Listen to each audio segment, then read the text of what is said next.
Hello, everyone, and welcome to the beginning of the end, the finale, as it were. Kind of going to do a dramatic summary of what happened to each player character at the end, and kind of their ending.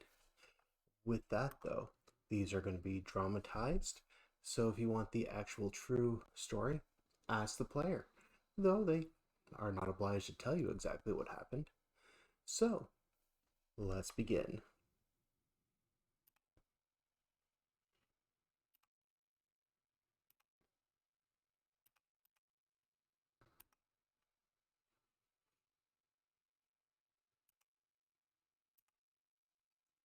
We're going to start with Sarah, the grenade loving mix of Tiny Tina and Morticia Adams.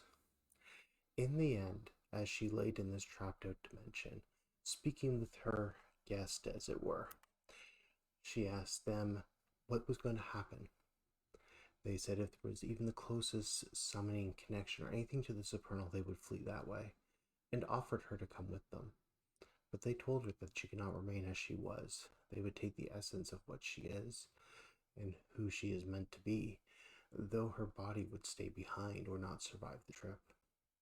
Sarah offered this choice to the others, though they had their own plans or outright refused, and Sarah accepted. Pulled from the mortal coil, her soul, mind, and what made Sarah Sarah, her knowledge of explosives, death, and transformation, went to the other world. Among the Supernal, she didn't quite fit there, but she was changed, transformed, and returned later, years later, to the fallen world. Now a progenitor walking the earth with the power of life, mind, fusion, and quite a bit of knowledge of explosives. She resides.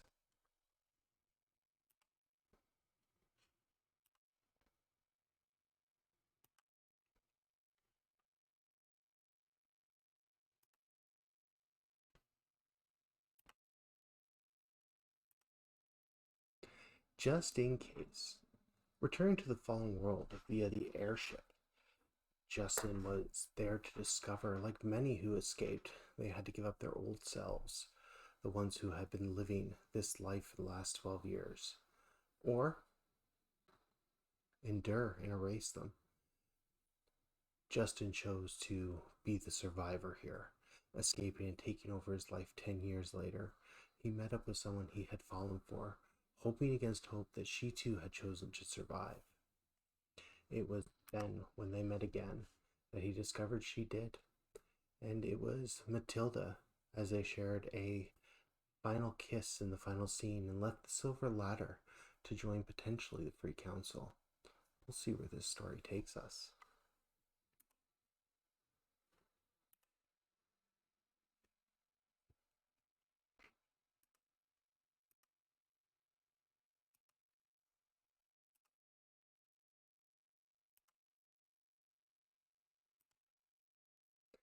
Dio, Bones, Dionysus, all the alternative identities returned to the fallen world, but not in the usual way. They were stopped by Calamity part way, and a bargain was struck not by Dionysus, but by a Cabal mate. Frustrated and angry, but accepting the benefits of the deal nonetheless, Dionysus had a new body created for him, one identical to his old one. Reborn with the power of Calamity, he now walks the earth, divided whether to return to his old self or to return to New Orleans to find his friends. Only time will tell. And who knows what secrets Calamity may have accidentally left behind.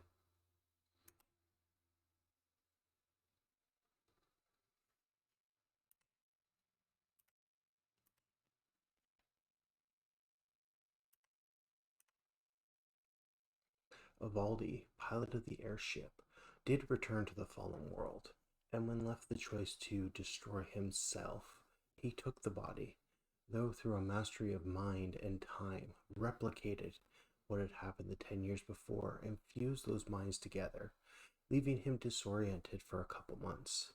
But that did not deter him. Evaldi was determined to find those who had escaped this game board prison, unite them, and prepare for the next war, the War of the Heavens.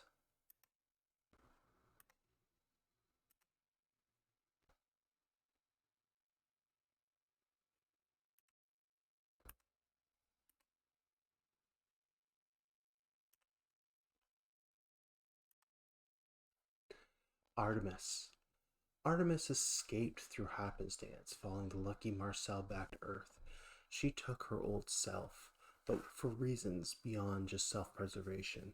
She knew that the Concilium and the Arrow needed to learn of the God Machine, of this game and what they had done, and the potential consequences that may have followed them back. She worked hard, and once informing the hierarch themselves, went off to New Orleans, taking the spirit route, learning what she could, and preparing for a new day.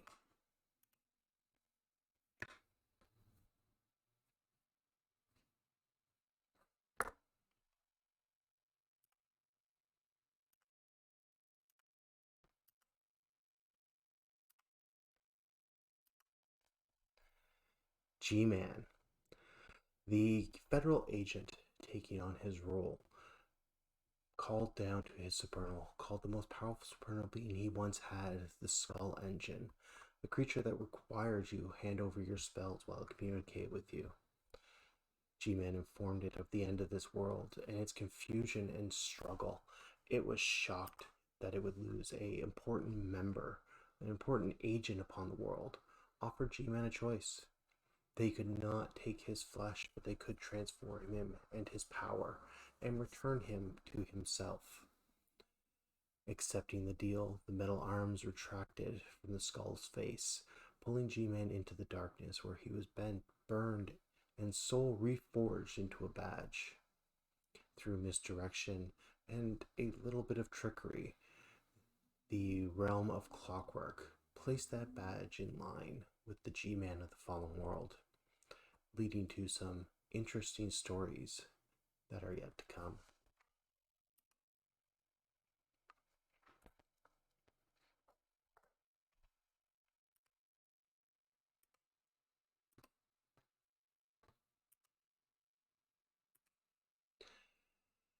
Vera.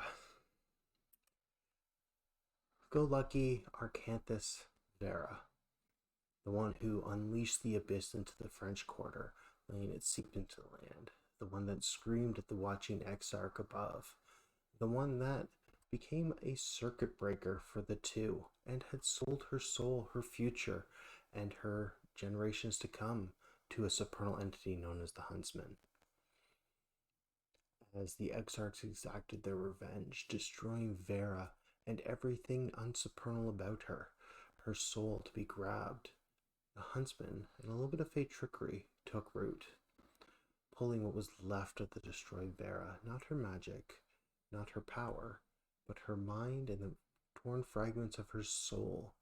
The Huntsman reforged her in Arcadia, creating a new Archfey, a terror among the land, one that forced the durance of performance and plays, trying to get back what she lost, that one little thing that she could never quite remember. The puppets on the stage dance before her. Others take form of her chair, or her thrones, her dresses, or her chalice. What changelings will escape from this durance?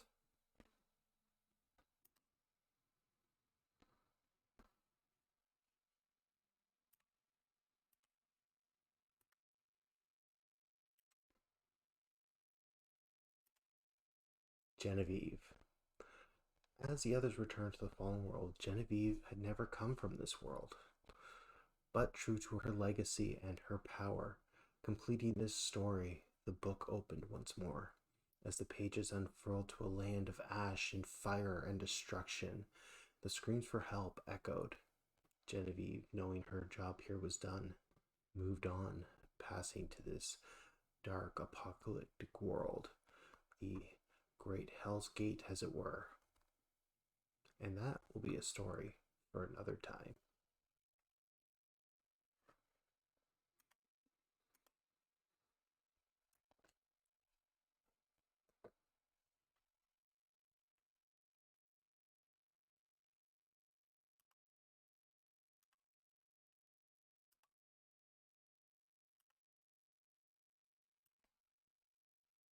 Cassio, the news broadcaster, full of energy, life, and other such.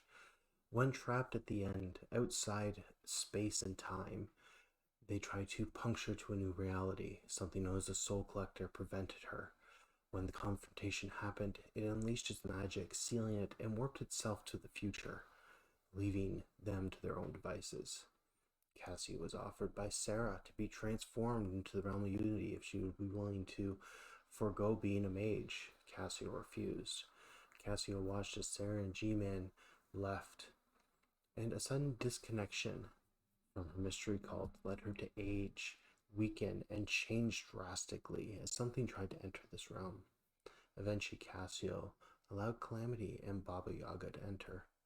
The feeble Baba Yaga hobbled over to Cassio, only to show her a mirror, showing her a mirror reflection of Baba Yaga.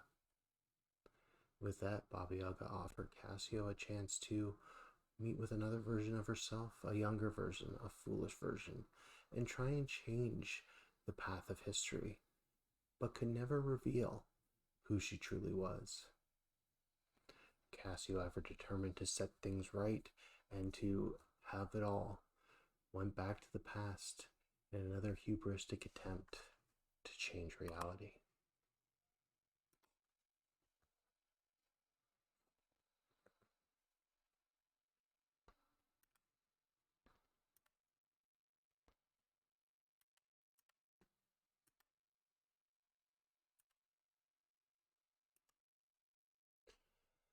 Marcel, the flame-wielding, gun-toting New Orleans Free Council member, hated by his own, loved by his cabal, and constantly setting fire and bringing food with him, used serendipity to make a lucky guess, dive into the portal, and hope for the best.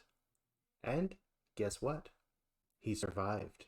Taking over his old self, he debated whether he should hook up with Scales, give a call to his old cabal, or just live life good, knowing that he made it out. Good old Marcel, always with the po' boys.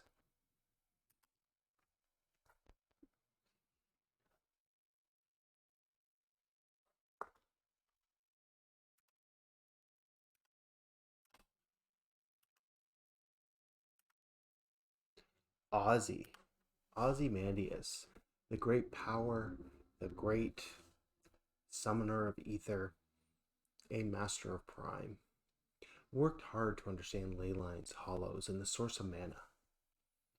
He slowly gathered into his obsession, turning himself into a ley line itself, changing the resonance of areas where he walked, affecting the spirit world, the twilight, and everything around him in slow ripples. But that was not enough. Ozymandias' goal was to become something greater, something more powerful, and he accomplished that goal. He transformed himself into a hollow, a node of ley lines, and so much more. In this, the fragile powers of the board to contain the supernal were broken, and he was shunted back to the fallen world transformed, destroying his body there and becoming a hollow, thinking, calculating, reaching out his senses along ley lines to other nodes, understanding the world in a way no other could, connected to the ether in a way many mages could only dream. He ascended into this new form, becoming intelligent and moving beyond this world. Well done. Well done.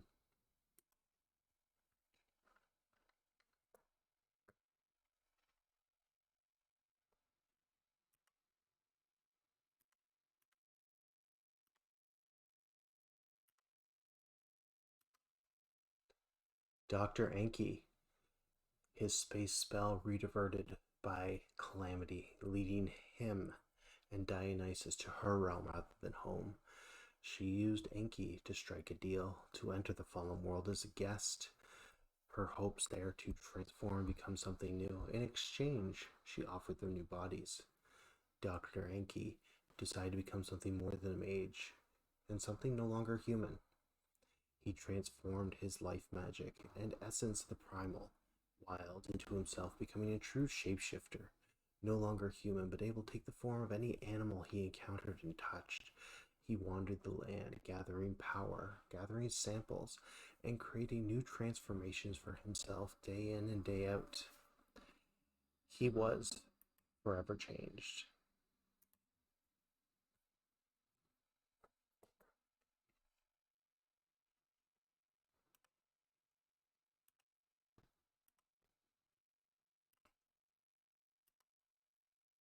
Finally, we have Festus, the Guardian of the Veil member, focused and tasked on keeping Vera in check. He arrived a little late, though he became an asset to the Cabal. His sharpshooting skills and his fascination with weaponry and destruction were an asset in the end, taking down one of Vanessa's intrusions, as well as automated weaponry, and helping fight their way out. Once arriving back, he took his other self without a problem, no hesitation, as he must survive. He then returned to his life, forging weapons, crafting what he wished, and moving up in the Guardians. Though it was in the end that he was once again recruited by Ivaldi months later, preparing for the next big hunt. And with that all, that is a quick dramatized summary of what happened to everyone. With that, if you want to hear about any of the NPCs, feel free to put comments on the YouTube video. I hope you all had fun. I'm pretty sure most of you had fun at least. And I will see you all in the next campaigns, whether it be Mage, Changeling, or around the world in 80 games. I wish you all the best. Bye for now.